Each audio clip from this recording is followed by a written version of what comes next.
चैत 3 को कालोपट्टि 2045-46 सालमा गणेशमान सिंह नेतृत्वमा प्रजातान्त्रिक जनआन्दोलन अगाडि बढिरहेको थियो।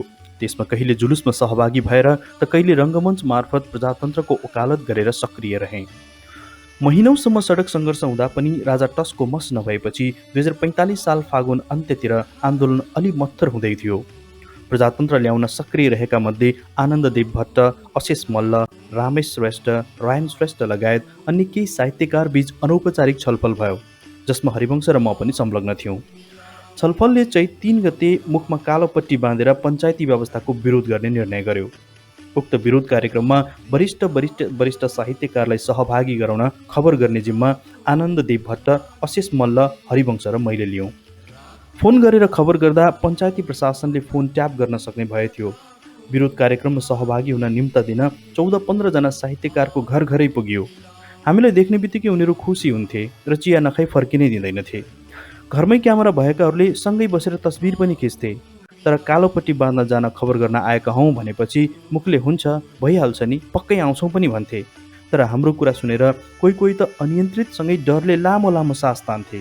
त्यसपछि हामीले सजिलै बुझ्थ्यौँ यी मान्छे डराए, विरोध कार्यक्रममा आउँदैनन्।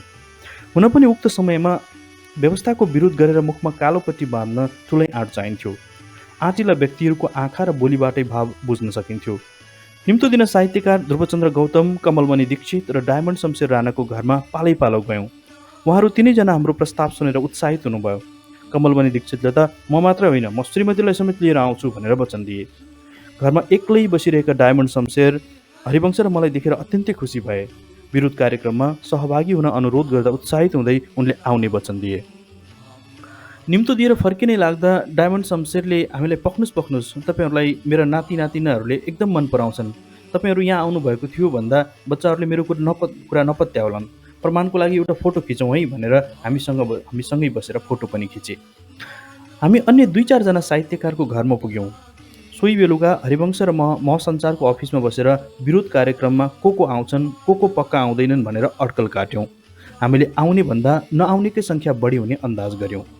थोरै मान्छेको उपस्थितिमा कालोपट्टि बाँधेर विरोध गर्दा कार्यक्रम नै फितलो हुन्छ। त्यसैले तोकिएको चैत 3 को मितिलाई 2-4 दिन पछाडि सारेर व्यापक तयारीका साथ गर्नुपर्छ भन्ठान्यौँ।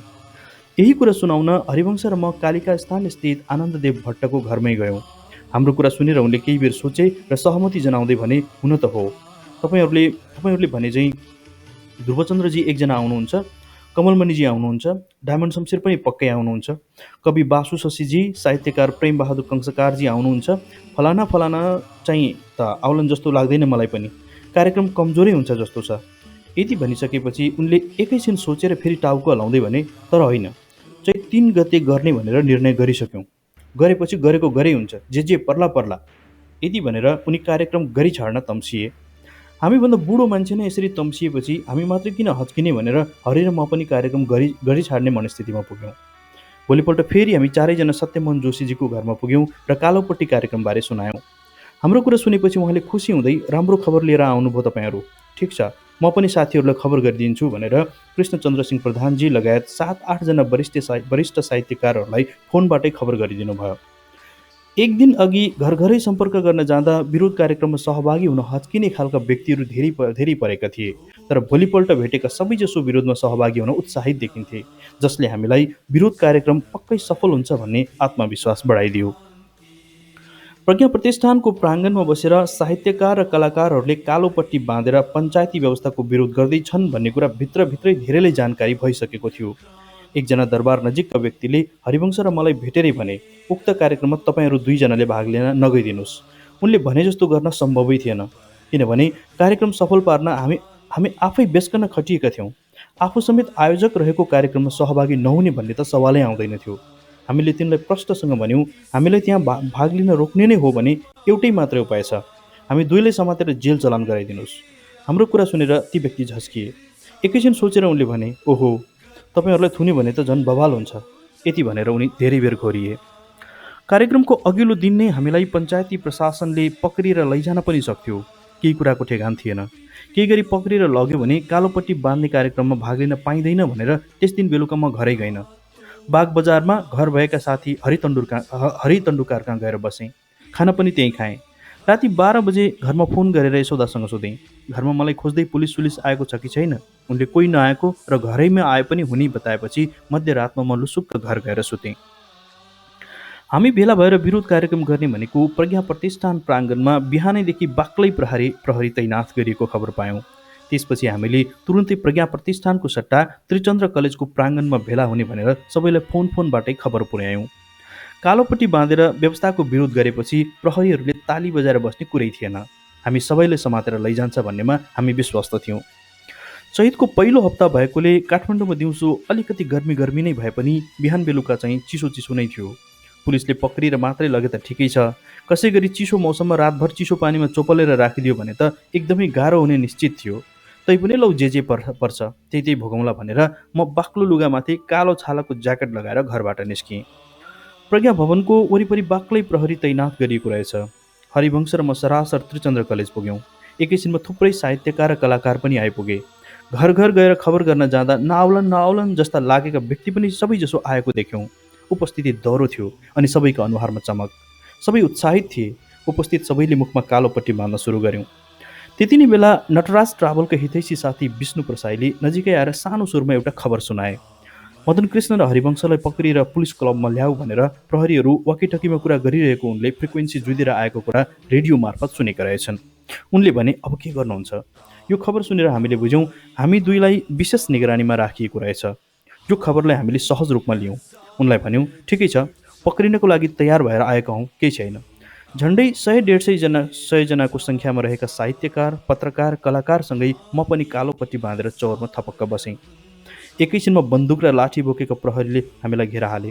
हेर्दै एकाएक गरी समातेर ट्रकमा हुले। मलाई र हरिवंशलाई भने प्रहरी भ्यानमा राखे। शारीरिक कमजोरी भएकै कारण साहित्यकार पारिजात र वृद्ध भएका कारण युद्धप्रसाद मिश्रलाई पनि हामी बसेकै भ्यानमा राखियो। एकैछिनमा त्यो भ्यान अगाडि बढ्यो। हामीलाई भ्यानमा राखेर लगेको देखेर त्रिचन्द्र कलेजको पर्खालमा बसेर विरोध कार्यक्रम हेरिरहेका विद्यार्थीहरूले एक्कासी जोसिएर चिच्याउँदै पञ्चायत विरुद्ध चर्का नारा लगाउन थाले। पुलिसले उनीहरूलाई लखेटेर तितर-बितर बनाए। प्रहरीले ट्रकमा कोचिएका साहित्यकार तथा कलाकारलाई पुलिसले ट्राफिक प्रहरीको कार्यालय बग्गी खानामा लगेछ। हामी चारलाई चाहिँ भ्रिकुटी मण्डपको पुलिस क्लबमा लिएर गए। मलाई र हरिलाई एउटा अफिस कोठामा लगे। अफिसभित्र प्रहरी अधिकृत अच्युत कृष्ण खरेल बसिरहेका रहेछन्। हामीलाई देखेर मुसुक्क हाँस्दै उनले आउनुहोस् बस्नुहोस् भनेर सोफामा बस्न लगाए। त्यसपछि के खानुहुन्छ, चिया खानुहुन्छ भनेर चिया मगाए अनि सोध्न थाले, भन्नुहोस् अब तपाईँहरूले कालोपट्टी बाँध्नुको कारण के हो? हामीले नेपालमा वाक स्वतन्त्रता नभएका कारण मुखमा कालोपट्टी बाँधेर साङ्केतिक विरोध गरेको बतायौँ। हाम्रो कुरा सुनेर उनले, नेपालमा सबैभन्दा बढी वाक स्वतन्त्रता नै तपाईँहरू दुईजनालाई छ, तपाईँहरूले नै वाक स्वतन्त्रता छैन भन्न मिल्छ र भन्दै हामीलाई नै प्रति प्रश्न गरे। हामीले पनि हामी दुईजनालाई मात्र स्वतन्त्रता भएर पुग्दैन, वाक स्वतन्त्रता सबैले पाउनुपर्छ भन्ने जवाब दियौँ। उनले अनि 4-5 प्रश्न गरे र अन्तिममा भने, ल मैले राय बुझ्नलाई मात्र तपाईँहरूलाई यहाँ ल्याउन भनेको हुँ। म तपाईँहरूलाई पक्रिन मात्रै सक्छु, छोड्न सक्दिनँ। अब तपाईँहरूलाई अरूलाई जस्तै बग्गी खान लगिनेछ। त्यहाँ तपाईँहरूले पनि चिनेका डिआइजी भट्ट साहब हुनुहुन्छ, उहाँले आफ्नो विवेकले जे कारबाही गर्नुहुन्छ। त्यस लगत्तै हामीलाई प्रहरी भ्यानमा राखेर बग्गी खान पुर्याइयो। बग्गी खानाको छिडीको कोठामा हरि र मलाई देख्ने बित्तिकै त्यहाँ थुनिएका सबैले ताली बजाएर स्वागत गरे। प्रहरीले पनि केही खानेकुरा किनेर ल्याइदिनु पर्छ कि भनेर सोध्दै राम्रो व्यवहार गरे। हामीलाई थुनेको कोठा आकारका हिसाबले ठुलो थियो, तर धेरै सङ्ख्यामा साहित्यकार र कलाकार भएकोले साँघुरो भएको थियो। एउटै कोठामा सबैजना थुनिँदा 1-1.5 घन्टा त रमाइलो लाग्यो, तर 3-4 घन्टा बितेपछि भने एकदमै उकुस लाग्न थाल्यो। कति दिन त्यसरी थुनिनु पर्ने हो, के हुने हो, त्यहाँबाट चाँडै निस्कन पाए नि हुन्थ्यो भन्ने लागिरहेको थियो। ठिक त्यसै बेला मानसिक स्थिति गुमाएका एकजना मान्छेलाई देखेँ। उनी मेरो बाल्यकालदेखिका साथी थिए। साहित्यकार र कलाकार केही नभए पनि भिडको हुलमुलमा प्रहरीले उनलाई पनि साहित्यकार नै ठानेर ल्याएको रहेछ। उनलाई त्यहाँ देखेर मलाई मनमा नै हाँसो पनि उठ्यो। एकैछिनपछि उनले मलाई घोरिएर हेरे। स्मरण शक्ति गुमाएकै कारण उनले मलाई चिन्दैनन् होला भन्ठानेको थिएँ, तर उनले त मलाई चिनेछन्। मेरो नजिकै आएर एकदम पिर गर्दै भने, ए मदन कृष्ण, हामीलाई यहाँ धेरै दिन राख्दैनन् कि क्या हो? मलाई चाहिँ चाँडै घर पठाइदेला भन्ने पिर परिरहेछ। सबैले त्यहाँबाट कतिखेर छुटकारा पाइने हो भन्ने लागिरहेको बेला उनलाई भने पुलिसले धेरै दिनसम्म नथुन्ने हो कि भनेर पिर पो परिरहेको रहेछ। उनको कुरा सुनेर हाँसो उठ्यो, दुःख पनि लाग्यो। 4-5 बजेतिर पुलिसले बाल्टिनभरि दाल मोठ र चिउरा ल्याएर सबैलाई खाना दियो। त्यति बेला पनि हामीलाई कति दिनसम्म थुनेर राख्ने हो भन्ने पत्तो थिएन। डायमन्ड शमशेर अरूभन्दा अलिक बढी नै आत्तिरहेका थिए, किनभने भोलिपल्टै उनको फ्रान्स जाने टिकट रहेछ। साहित्य सम्बन्धी कार्यक्रममा सहभागी हुन पहिलोपल्ट फ्रान्स जाने तयारीमा रहेकाले उनी अप्ठ्यारोमा परेका थिए। रात छिप्पिएपछि प्रहरीले सबैसँग पालैपालो मौखिक बयान लियो। सबैको बयान सकिँदा रातिको 10 बजिसकेको थियो। बल्ल प्रहरीले सबैलाई पालैपालो छाडिदियो। यो विरोध कार्यक्रमपछि विभिन्न कारणले सेलाउन लागेको जनआन्दोलनलाई विशेष बल पुग्यो। यो घटनाबारे अखबारहरूले विशेष महत्त्वको साथ समाचार छापे, जसले पञ्चायतको उकुस मुकुसबाट मुक्ति खोजिरहेका मान्छेहरूलाई उत्साह थपिदियो। यसपछि 2046 सालको जनआन्दोलनले तीव्र गति लियो। भिडमा खसेको हेलमेट। हास्य व्यङ्ग्यको क्षेत्रमा पाइला टेकेको दिनदेखि नै एकदलीय शासन पद्धति निरङ्कुश हुन्छ र यसको विकल्पमा बहुदलीय शासन पद्धति नै उपयुक्त हुन्छ भनेर मैले आवाज उठाउन थालेको थिएँ। मलाई लाग्थ्यो हाम्रो पृथ्वी पनि बहुदलीय पद्धतिमै चलिरहेको छ। बालुवा एउटा दल, माटो अर्को दल, पानी अर्को दल, हावा बेग्लै दल, आगो अर्कै दल, जङ्गल अर्कै दल। त्यसै गरी जलचर, थलचर, पशुपक्षी, मानिस सबै फरक फरक दलका हुन्। सिङ्गै पृथ्वीभरि बालुवै बालुवा भएको भए पृथ्वीको रूप बिल्कुलै राम्रो हुँदैनथ्यो। त्यसै गरी पृथ्वीभरि पानी नै पानी अथवा आगै आगो अथवा माटै माटो अथवा जङ्गलै जङ्गल भएको भए पनि राम्रो देखिँदैनथ्यो। त्यसै गरी पृथ्वीभरि मान्छे नै मान्छे अथवा बाघै बाघ, मयुरै मयुर मात्र भएको भए पनि संसार के राम्रो देखिन्थ्यो र? यी सबै पृथ्वीमा छन् र त पृथ्वी सुन्दर छ। त्यसैले एकदलीय होइन, बहुदलीय लोकतान्त्रिक शासन पद्धतिमा मात्र सबैको विचार, सबैको बुद्धि अटाउन सक्छ। तर नेपाली भएपछि सबै नेता, प्रशासक र आम जनताको हृदयमा मेरो देश नेपाल हो, म नेपाली हुँ भन्ने भावना हुनुपर्छ। पद र पैसाको लागि आफ्नो माटो बिर्सिने नेताहरूबाट देश अगाडि बढ्न सक्दैन भन्ने मलाई लागिरहन्थ्यो। यस्तै विचारले प्रेरित भएर बहुदलीय लोकतन्त्रको पक्षमा जनचेतना जगाउने खालका हास्य व्यङ्ग्य कार्यक्रम देखाउँदै हिँड्न थालेँ। त्यही बेला जनताको असन्तुष्टि सडकमै पोखिन थाल्यो र आन्दोलनको स्वरूपले व्यापकता पाउँदै गयो। सरकारी कर्मचारी पनि सडकमा ओर्लिन खोजिरहेका थिए, तर सरकारको नुन खाएको कारण मिलिरहेको थिएन। सरकारको अर्ध स्वामित्वमा रहेका संस्थानका कर्मचारी पनि सडकमा उत्रिन नपाएर उकुस मुकुस भइरहेका थिए। तर आम जनता भने खुल्ला रूपमा पञ्चायत विरोधी असन्तुष्टि पोख्न सडकमा उत्रिरहेका थिए। त्यो विशाल जुलुसमा हामी पनि सम्मिलित थियौँ। पञ्चायती व्यवस्थाका अन्तिम दिनमा भएको विशाल जुलुसमा हामी पुतली सडक, भ्रिकुटी मण्डप, टुँडी खेल, शहीद गेट हुँदै तत्कालीन साई नेपाल वायुसेवा निगमको कार्यालय अघि पुगेका थियौँ। निगमका कर्मचारी पनि कर्मचारीका हैसियतले जुलुसमा भाग लिन अप्ठ्यारो परेर उकुस मुकुस भइरहेका थिए।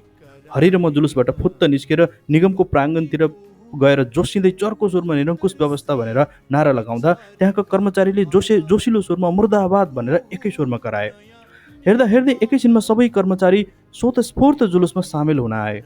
मैले देखेअनुसार जनआन्दोलनमा सबैभन्दा पहिला नारा लगाउँदै होमिने संस्थानका कर्मचारी मध्ये सम्भवतः वायुसेवा निगमका कर्मचारी नै पहिलो थिए। हेर्दा हेर्दै जनआन्दोलन उत्कर्षमा पुग्यो। राजा वीरेन्द्रले पञ्चायती व्यवस्था छाडेर बहुदलीय प्रजातान्त्रिक व्यवस्था स्वीकारेपछि मात्रै आन्दोलनले विश्राम लियो। गणेशमान सिंह नेतृत्वमा सबै दल र जनता मिलेर प्रजातन्त्रको लागि गरिएको 2046 को त्यो जनआन्दोलनले ऐतिहासिक सफलता हासिल गर्यो। प्रजातन्त्र घोषणाको दिन सर्वमान्य नेता गणेशमान सिंह वीर अस्पतालमा उपचाररत थिए। हरि र म अस्पतालमै गएर उनलाई बधाई दियौँ। बधाई दिएर निस्कँदा अस्पतालको प्राङ्गण र सडकभरि उपस्थित हजारौँ जनताले हरि र मलाई काँधमा बोके। हामीलाई अघि अघि लगाएर प्रजातन्त्र जिन्दाबाद, जनताको जित जिन्दाबाद भन्ने नारा लगाउँदै विशाल जुलुस अगाडि बढ्न थाल्यो। वीर अस्पतालबाट निस्किएको विजय जुलुस भोटाएटी, असन, न्यू रोड, मरुटोल, जैसीदेवल, टेकु, त्रिपुरेश्वर हुँदै पाटनतिर अगाडि बढ्यो। त्यस दिन गणेशमानजीलाई बधाई दिन हरि र म मोटरसाइकलमा अस्पताल गएका थियौँ। मैले मोटरसाइकललाई अस्पतालमै थन्काएको थिएँ, तर पन्जा र हेलमेट भने हातैमा बोकेको थिएँ। हामीलाई काँधमा बोकेर खुसीले उफ्रँदै चिच्याउँदै नारा लगाउँदै हिँड्दा मेरो हातबाट हेलमेट र पन्जा कतिखेर कहाँ खस्यो भ्यू पाइन। जुलुसमा हिँडेको धेरै बेरपछि म झसङ्ग भएँ। मेरो हातबाट हेलमेट र पन्जा मान्छेहरूको विशाल सागरमा कतिखेर कहाँ खसिसकेको रहेछ। हेलमेट र पन्जा फेरि किन्नुपर्ने भयो भनेर मनमनै सोचेँ, तर पनि खुसीको उन्मादले पिर गौन बनेको थियो। हरि र मलाई कहिले कसको काँधमा चढाइयो। त्यसरी काँधमा बोक्नेहरू कोही होचा हुन्थे, कोही अलि अग्ला। त्रिपुरेश्वरनिर त एकजना अग्ला न अग्ला विदेशी नागरिकले पनि मलाई काँधमा बोके। ती अग्ला विदेशीको काँधमा बस्दा मलाई रुखमाथि बसे जस्तै भयो। माथिबाट भुइँमा खसिएला जस्तै लागेर ती विदेशीको टाउकोलाई बच्चाले जस्तो च्याप्प समाति राखेँ। त्रिपुरेश्वर पुगेपछि हामी दुवैलाई रिक्सामा राखियो। जुलुससँगै हामी चढेको रिक्सा पाटनका विभिन्न ठाउँमा पुग्यो। बाटोमा उभिएर हेरिरहेका मानिसले गालाभरि र टाउकोभरि अबिर दलिदिएर खुसी व्यक्त गरे। ठाउँ ठाउँमा भने कोही कोहीले फलफुल जुसहरू हातैमा थमाउन ल्याउँथे। जुलुसमा हिँडेकाहरूलाई गर्मी नहोस् भनेर ठाउँ ठाउँमा स्थानीय बासिन्दाले झ्यालझ्यालबाट पानी छम्किदिन्थे। त्यति विशाल जुलुसमा हामीलाई सबैले सम्मान र माया गरेको देखेर कति न हामी दुईजनाले मात्रै देशमा प्रजातन्त्र ल्याइदिए जस्तो पनि देखिरहेको थियो। दिनभरि काँध काँध र रिक्सामा चढेर विजय जुलुसमा भाग लिएर घर फर्किँदा टाङ फाटिएर हिँड्नै गाह्रो भयो। बल्ल तल्ल घर पुगेँ। घर पुग्ने बित्तिकै फेरि त्यही हजारौँको भिडमा खसेको पन्जा र हेलमेटको सम्झना भयो। त्यत्रो विशाल जनसागरमा खसेको हेलमेट र पन्जा कुल्चिएर धुलो पिठो भयो होला भनेर थकथकी मान्दै थाकेको सुरमा घोप्लोक्क सुतेँ। विजय जुलुसको 3-4 दिनपछि एकजना अपरिचित व्यक्तिको फोन आयो। उनले भने, हेलो मदन कृष्णजी हो, तपाईँको हेलमेट र पन्जा जुलुसको भिडमा खसेको रहेछ। एकजना मान्छेले तपाईँको हातबाट खसेको रे भन्दै मेरो पसलमा छाडेर गएका छन्। बल्ल तल्ल तपाईँको नम्बर पत्ता लगाएर अहिले फोन गरेको, लिन आउनुहोस् है। यति भनेर ती व्यक्तिले पसलको ठेगाना दिए। उनको कुरा सुनेपछि हराएको हेलमेट र पन्जा पाइयो भनेर मलाई औधी खुसी लाग्यो। त्यत्रो भिडमा खसेको सामान समेत नहराउँदा म दङ्ग परिरहेँ। Bad to worse. 2046 सालमा नेपालमा संवैधानिक राजा सहितको प्रजातन्त्र स्थापना भयो। जनआन्दोलनमा पञ्चायती व्यवस्थाको विरोधमा सक्रिय भएकै कारण काङ्ग्रेसहरूले हामीलाई पनि काङ्ग्रेसी नै भन्ठान्थे। त्यसै गरी कम्युनिस्टहरूले पनि हामीलाई कम्युनिस्ट नै भन्ठान्थे। तर काङ्ग्रेसले गर्ने राजनीतिक समारोहमा बोलाउँदा हामी जाँदैनथ्यौँ। अनि काङ्ग्रेसहरूले हामीलाई यिनीहरू त कम्युनिस्ट रहेछन् भन्न थाले। त्यसै गरी कम्युनिस्टहरूले पनि आफ्ना राजनीतिक भेलामा बोलाउँथे, त्यहाँ पनि हामी जाँदैनथ्यौँ। अनि कम्युनिस्टहरूले पनि यिनीहरू त काङ्ग्रेस रहेछन् भन्न थाले। तर चियापान लगायत कार्यक्रममा बोलाउँदा भने हामी दुवैतिर जान्थ्यौँ, किनभने त्यहाँ सबै पक्षका व्यक्तिसँग भेटघाट हुन्थ्यो। त्यसपछि हामीलाई फेरि यिनीहरू त दुईजनामा एकजना कम्युनिस्ट र एकजना काङ्ग्रेस रहेछन् भन्न थाले। पद्मरत्न तुलाधरको विजय जुलुसमा मलाई काँधमा बोकेर लगेको सबैले देखेको हुनाले कैयौँले मलाई कम्युनिस्ट र हरिलाई काङ्ग्रेस भन्न थाले। तर हामी कतैपट्टि नलागे केवल आम जनताको पक्षमा बसेर उनीहरूकै आवाज, उनीहरूकै भावनालाई समेटेर आफ्नै सुरले रेडियो, टिभी र रङ्गमञ्चहरूमा आफ्ना प्रस्तुतिहरूलाई निरन्तरता दिइरह्यौँ। त्यसपछि सबैले हामीलाई यिनीहरू काङ्ग्रेस पनि होइनन्, कम्युनिस्ट पनि होइनन्, सबैका मान्छे पो रहेछन् भन्न थाले। यिनीहरू कुनै दलको पक्षमा नलागेर आम जनताको पक्षमा बसेको एकदम ठिक छ, यिनीहरूले कतैपट्टि पनि नलागेर ठिक गरे भन्ने जस्ता कुरा हाम्रा कानमा पनि पर्न थाले। बल्ल सबैले चिन्न थालेछन् भनेर हामी पनि ढुक्क भयौँ। प्रजातन्त्र आएपछि अब देशमा केही होला भन्ने लागेको थियो। तर 2051 सालबाट फेरि माओवादी जनयुद्धको सुरुवात भयो। त्यसपछि फेरि दुःखको दिन सुरु भए। फेरि हामीले गर्ने व्यङ्ग्यको विषय फेरिए। जनता जस्तै हामी पनि बोल्न र कडा व्यङ्ग्य गर्दा धेरैतिर सोच्नुपर्ने अवस्थामा पुग्यौँ। सन् 1994तिर रुसको राजधानी मस्कोमा बसेर व्यापार व्यवसाय गरिरहेका उपेन्द्र महतो र जीवा लामिछानेहरूको समूहले सांस्कृतिक कार्यक्रम देखाउन निम्ता गरेको थियो। त्यसैका निम्ति म, यशोदा र हरिवंश मस्को पुगेका थियौँ। त्यति बेला तत्कालीन राष्ट्रपति मिखाइल गोर्बाचोभको शासन भर्खरै सकिएको थियो। रुसमा पनि भर्खर लोकतन्त्रको आगमन भएको थियो। नयाँ राष्ट्रपतिको कार्यभार बोरिस यल्तसिनले सम्हालेका थिए। त्यति बेला त्यहाँ माफिया नै माफियाको बिगबिगी थियो। त्यस्ता माफियाहरू रुसमा व्यापार व्यवसाय गरेर बसेका नेपाली लगायत अन्य सबैका पसलमा दिउँसै खुलेआम हप्ता असुली गर्न आइरहन्थे। त्यहाँ पुगेका बेला कम्मरमा पिस्तोल भिरेर नेपालीका पसलमा हप्ता उठाउन आएका माफियाहरूलाई हामीले पनि देखेका थियौँ। त्यस्ता माफियाहरूले पसलमा उद्योग कला कारखानामा गएर देशमा अशान्ति छ, तिमीहरूलाई हामी सुरक्षा दिन्छौँ, त्यसबापत हामीलाई हप्ताको यति पैसा देऊ भनेर प्रत्येक हप्ता असुली गर्थे। जसले पैसा दिन आनाकानी गर्थे तिनको पसलमा माफियाहरूले बम पड्काएर ध्वस्त पारिदिन्थे। यस्ता माफियाले अरूलाई जस्तै नेपालीलाई पनि बाटोमै समातेर भयभरको पैसा र लगाइराखेका लुगा समेत खोसेर नाङ्गै शरीर कट्टु मात्र बाँकी राखेर हिँडाएर घर पठाइदिएका घटना पनि नेपालीले हामीलाई सुनाएका थिए। रुसमा लोकतन्त्र आउनु अघि अमेरिकी डलर भन्दा त्यहाँको मुद्रा रुबल महँगो थियो। 1 रुबल बराबरै 6-7 डलर सटै हुन्थ्यो। लोकतन्त्र स्थापनापछि देशको आर्थिक स्थिति बिग्रिएर रुबलको भाव कमजोर बन्दै गएको थियो। मुद्राको भाव घटेकै कारण सामानको मूल्य आकाशिएको थियो। कतिसम्म भने एउटा सामान्य सर्टको भाव 50-60 हजार रुबल, सामान्य एक जोर जुत्ताको 1.5 लाख रुबल, एउटा सामान्य पाइन्टको मूल्य 80-90 हजार रुबल। रुबलको भाव त मकैको खोस्टा जस्तै भइरहेको थियो। जताततै अराजक र डरै डर थियो। त्यस्तो समयमा मस्कोमा हाम्रो कार्यक्रम भएको थियो। उक्त कार्यक्रममा प्रमुख अतिथिको रूपमा रहेका तत्कालीन रुसका लागि नेपाली राजदूत कुमार ग्यावालीले भने, हामी नेपालीहरू विदेशमा बसिरहँदा सधैँ नेपालमा के भइरहेछ, कस्तो भइरहेछ भनेर चिन्तित भइरहन्छौँ। नेपालबाट कोही आउने थाहा भयो कि हामी गुन्द्रुक मगाउँछौँ, मस्यौरा मगाउँछौँ, त्यसै गरी महजोडीको हास्य व्यङ्ग्य क्यासेट पनि मगाउँछौँ। उनका यस्ता कुरा सुनेर हामीलाई अत्यन्त खुसी र थप हौसला मिलेको थियो। कार्यक्रम देखाएको भोलिपल्ट हामी मस्कोबाट रातभर ट्रेन चढेर लेनिनग्राद सहर पुग्यौँ, जसलाई सेन्ट पिटर्सबर्ग सिटी पनि भनिन्छ। भोलिपल्ट बिहानैदेखि हामी उक्त सहरमा घुम्दै थियौँ। सहर अति नै सुन्दर थियो। कला कौशलले भरिपूर्ण दरबार र चर्च, सुन्दर बगैँचा र पार्क, फराकिला व्यवस्थित सडक आदिले उक्त सहर अत्यन्तै सुन्दर देखिन्थ्यो। हरिवंश, म र यशोदा एउटा स्टिमर चढेर ठुलो नदीमा घुम्दै थियौँ। एक रसियन र एकजना नेपाली साथी पनि हामीसँगै थिए। दोस्रो विश्वयुद्धको बेला जर्मनीसँगको लडाइँमा गोली लागेर पाल परेका ठाउँ र युद्धको समयमा ध्वस्त भएका पानी जहाजहरू दायाँ बायाँ हेर्दै हामी स्टिमरमा घुमिरहेका थियौँ। कुरै कुरामा मैले हामीसँगै रहेका रसियन भाइलाई एउटा कुरा सोधौँ है भन्दै सोधेँ, तपाईँहरूको देशमा डेमोक्रेसी आयो, अहिले तपाईँलाई कस्तो लागिरहेको छ? मेरो प्रश्नको जवाफमा उनले भने, हेर्नुहोस्, यो लेनिनग्राद सहरमा रहेका जति पनि राम्रा राम्रा दरबार छन्, जति पनि राम्रा राम्रा पार्क छन्, स्ट्रिट ल्याम्प छन्, ती सबै यसअघिका जार शासकको पालामा बनेका हुन्। यति भनेर उनले नजिकै रहेको सुन्दर चर्चतिर देखाउँदै भने, दोस्रो विश्वयुद्धका हिटलर जस्ता क्रूर शासकले समेत आफ्ना सिपाहीहरूलाई बम हान्ने बेला त्यो सुन्दर चर्चमा बम नहान्नु है भनेका थिए। यिनै चर्च, पार्क र सुन्दर दरबार हेर्न वर्षेनी लाखौँ पर्यटक संसारबाट यहाँ ओहिरिरहन्छन्। ती संरचना पहिले अझ राम्रा थिए, पछि कम्युनिस्टहरूको शासन सुरु भएपछि उनीहरूले ती सबै संरचना ध्वस्त पारे। अब अहिले डेमोक्रेसी आएपछि त्योभन्दा पनि ध्वस्त भयो।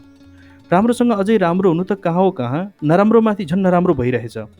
त्यति बेलाका उनका कुराहरू सम्झिँदा अहिले मलाई हाम्रो देशमा पनि त्यस्तै भइरहेको छ भन्ने लाग्छ। नराम्रोमाथि झन् नराम्रो, ब्याड टु वर्स। माओवादी जनयुद्ध सुरु भएको एक दशकपछि तत्कालीन प्रधानमन्त्री गिरिजाप्रसाद कोइराला र माओवादी नेता पुष्पकमल दाहाल प्रचण्डबीच वार्ता सम्पन्न भयो। बानेश्वर स्थित अन्तर्राष्ट्रिय सम्मेलन केन्द्रमा भएको उक्त वार्ताको प्रत्यक्ष प्रसारण घरमै बसेर म टिभीमा हेर्दै थिएँ। वार्ता सफल भएर दुई नेताले हात मिलाएको दृश्य देखेर शान्तिको लामो सास फेर्दै खुसी भएर एक्लै ताली पनि बजाएको थिएँ। अब त ढुक्कले शान्तिको सास फेर्न पाइने भयो, कुनै सङ्कोच नमानी प्रहसन देखाउन पाइने भयो भनेर हर्षित भएका थियौँ। तर मेरो खुसी धेरै दिन टिकेन, किनकि शान्ति प्रक्रियापछि पनि भने जसरी देश अघि बढ्न सकेन। शान्ति प्रक्रियापछि पनि हत्या हिंसाका श्रृङ्खला नरोकिएपछि सामाजिक अगुवाहरूले हत्या हिंसा विरुद्धको अभियान शीर्षकमा देशभर कार्यक्रमहरू आयोजना गरेका थिए। सोही अभियानले पोखरामा आयोजना गरेको कार्यक्रमको लागि केही पत्रकार बुद्धिजीवीसहित हरिवंश र म पनि त्यहाँ पुगेका थियौँ। समारोह भइरहँदा मेरो ध्यान माछापुच्छ्रे हिमालमा पुग्यो। त्यति बेलै मैले माछापुच्छ्रे लगायत सगरमाथादेखि सबै हिमाल पालै पालो सम्झिएँ। यी हिमाल यति सुन्दर छन्, जसको तस्बिर नेपालीहरूले कोठा कोठामा गर्वका साथ टाँगेर सजाइराखेका छन्। कारण यी हिमाल मनमोहक भएर मात्र होइन, यिनीहरूले पिउना र सिँचाइको लागि पानी दिएका छन्, जलविद्युत निकाल्न नदीनाला दिएका छन्। त्यस्तै यिनै हिमाल हेर्न संसारभरका पर्यटक लोभिएका कारण पर्यटन उद्योगमा टेवा पुगेको छ। त्यसैले त सबैले हिमालको तस्बिर कोठा कोठामा सजाउँछन्। त्यति बेला मैले जापानको फुजियामा हिमाल पनि सम्झिएँ, जुन हिमाल कुनै बेला ज्वालामुखी थियो। जबसम्म फुजियामाले ज्वालामुखीका रूपमा आगो ओकलिरहेथ्यो त्यति बेलासम्म कोही पनि मानिस नजिक जाँदैनथे। सबैले टाढै बसेर डराइ हेर्थे। जब फुजियामामा पहाडबाट ज्वालामुखी निस्कन छाड्यो र त्यो हिमालमा परिणत भयो, त्यसपछि यसले पिउना र सिँचाइको लागि पानी मात्रै प्रदान गरेन, पर्यटकीय आकर्षणको केन्द्र बनेर त्यहाँका मान्छेलाई रोजगारीको अवसर समेत दिन थाल्यो। त्यसपछि जापानीहरूले फुजियामाप्रति गर्व गर्दै कोठा कोठा हृदय हृदयमा श्रद्धाका साथ त्यसको तस्बिर टाँग्न थाले। हाम्रा नेताले पनि आगो मात्रै ओकलेर नबसी देशका कला कारखानाको वृद्धि गर्ने वातावरण बनाएर बढीभन्दा बढी रोजगारीको अवसर सृजना गरे कति गजब हुन्थ्यो। आफू र आफ्नो पार्टीलाई मात्र धनी बनाउनुको सट्टा देशलाई समृद्ध बनाउनेतर्फ लागे नेताहरूको तस्बिर पनि जनताले गर्वका साथ आफ्ना कोठा र हृदयमा सजाउँथे होलान्। सन् 1994को सफल कार्यक्रमपछि जीवा लामिछाने, उपेन्द्र महतो, जुगल भुर्तेलजीहरूले नै 3 वर्षपछि सन् 1997मा फेरि मस्को बोलाए। हरि र मैले मस्को पुगेर प्रहसन देखाउनको अलावा एउटा छोटो टेलिफिल्म पनि छायाङ्कन गर्ने योजना बनायौँ। हामी दुईले राजनीतिक विषय समेटिएको टेलिफिल्म बनाउने विचार गरेका थियौँ। हामीले सल्लाह गऱ्यौँ। नेपालका कम्युनिस्ट पार्टीका नेता सहयोगी र अरूको कुरा सुन्ने खालका पनि छन्। त्यसैले उनीहरूलाई यो कम्युनिजमलाई अलिकति लोकतान्त्रिक ढङ्गले सुधार गर्नुहोस्, समयअनुसार चल्नुपर्छ, समयअनुसार नचल्नेलाई समयले फालिदिन्छ, समयले छाडेर हिँडिदियो भने समयलाई फेरि पक्रिन गाह्रो हुन्छ भन्ने जस्ता सुझाव दिने हिसाबले टेलिफिल्म स्क्रिप्ट लेख्न थाल्यौँ। ठिक त्यसै बेला नेपाल कम्युनिस्ट पार्टी माले फुटेर एमाले र माले नामका दुईवटा पार्टी बने। ती पार्टीभित्र अशान्ति भइरहेको देखिन्थ्यो। त्यस्तो स्थितिमा हामीले कम्युनिजमलाई लोकतान्त्रिक ढङ्गले सुधार गर्दै अगाडि बढ्नुस् भन्ने सुझाव दिँदा हाम्रो सन्देशलाई कसैले मनन गर्लान् जस्तो लागेन। त्यसैले हामीले उक्त योजना थाती राखेर त्यसै विषयमा समेटिएको छोटो प्रहसनको स्क्रिप्ट मात्रै तयार पार्यौँ, जसको नाम थियो बोसे आन्द्रै भुँडीको। यो प्रहसनमा हामीले राजनीतिक सुधारका सन्देश घुसाएका थियौँ। रसियामा पहिलोपल्ट देखाएको यो प्रहसनलाई पछि हामीले नेपालका विभिन्न सहरमा पनि देखायौँ। केही वर्षपछि हामीले यही विषयलाई टेलिफिल्मको रूपमा रूपान्तरण गरेर नेपाल टेलिभिजन मार्फत प्रसारण गऱ्यौँ। मस्को गएर सुटिङ गर्ने उद्देश्यले हामीले म संसारका सिनेमाटोग्राफर गौरीशङ्कर धुजुको लागि पनि भिजा र प्लेन टिकट लिइसकेका थियौँ। तर अन्तिममा आएर गर्ने भनिएको टेलिफिल्मको छायाङ्कन रद्द भएपछि हामीले आफ्नो योजना बदल्यौँ। सिनेमाटोग्राफर गौरी पनि जाने भइसकेपछि कमसेकम एउटा गीत भए पनि छायाङ्कन गरौँ भनेर हरि र मैले निर्णय गऱ्यौँ। सोही निर्णयअनुसार हामीले रसियाको राजधानीमा दुईवटा फरक फरक गीतको छायाङ्कन गऱ्यौँ। हरिले चाहिँ मायालु नहोस् हजुर रिसानी लाउरेले गर्दैन है बेइमानी भन्ने गीतको सुटिङ गरेँ। मैले चाहिँ एउटा गीत लेखेर गाइराखेको थिएँ, त्यसैलाई छायाङ्कन गरेँ। मेरो गीतको शब्द थियो, अरबौँ मान्छेहरूमा तिमी एक मन मिल्ने मान्छे, म मन मिल्ने मान्छे भेट्दा संसार नै भुल्ने मान्छे। अरबौँ मान्छेहरूमा तिमी एक मन मिल्ने मान्छे, अरबौँ मान्छेहरूमा तिमी एक मन मिल्ने मान्छे, मन मिल्ने मान्छे भेट्दा संसार नै भुल्ने मान्छे, संसार नै भुल्ने मान्छे, अरबौँ मान्छेहरूमा तिमी एक मन मिल्ने मान्छे। तराजुमा राखेर धेरै पल्ट यो दुनियाँलाई मैले जोखेको छु, सहानुभूतिको आशा गरेर रुँदै व्यर्थै वेदना पोखेको छु, देखेर मानिसको मतलबी चाला, देखेर मानिसको मतलबी चाला, रुँदा रुँदै म रोकिएको छु, मलाई सानै चोट लाग्दा पनि तिमी छटपटाइ हाल्ने मान्छे, अरबौँ मान्छेहरूमा तिमी एक मन मिल्ने मान्छे, म निर्धन निर्बल र बेअर्थको पानी बिहीन खोला, म सायद त्यो अस्तित्वहीन मान्छे, मेरो महत्त्व के होला, केही चिन्ता तै पनि हाँसेरै जिउँछु, केही चिन्ता तै पनि हाँसेरै जिउँछु, तिमी साथ भएको बेला मेरो मृत्युको खबर सुन्दा यहाँ तिमी एक छौ रुने मान्छे, अरबौँ मान्छेहरूमा तिमी एक मन मिल्ने मान्छे हरौँ मान्छेहरूमा तिमी एक मन मिल्ने मान्छे म मन मिल्ने मान्छे भेट्दा संसार नै भुल्ने मान्छे संसार नै भुल्ने मान्छे अरबौँ मान्छेहरूमा तिमी एक मन मिल्ने मान्छे